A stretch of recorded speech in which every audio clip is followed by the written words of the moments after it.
Booster ni kweli kabisa, ni fast. Ukishatumia tu maumbile yako yanakuwa makubwa, unapata nguvu, unashiriki tendo zaidi ya dakika 5, zaidi ya dakika 10, raundi ngapi. Lakini ngoja nikwambie ukweli huu ambao unajua utakuumiza sana, lakini acha nikwambie. Kawaida ya booster ni dawa ambayo wewe ulishasikia wapi mtu anapona ndani ya dakika 5, ndani ya nusu saa?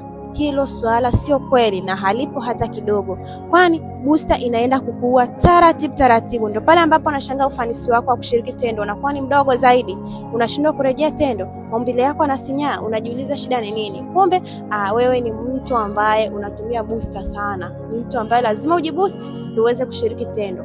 Embu wasiliana na Golden Health Care ambao tutakusimamia katika utaratibu maalum wa kutibu chanzo cha tatizo, kutibu changamoto yako na kuweza kupandisha homoni ya testosterone, kwani homoni hii ni muhimu sana kwa wewe mwanaume, na utaweza kupata matokeo na utakuwa ni mzima moja kwa moja, na wala sio kwa ajili ya kujiboost tu.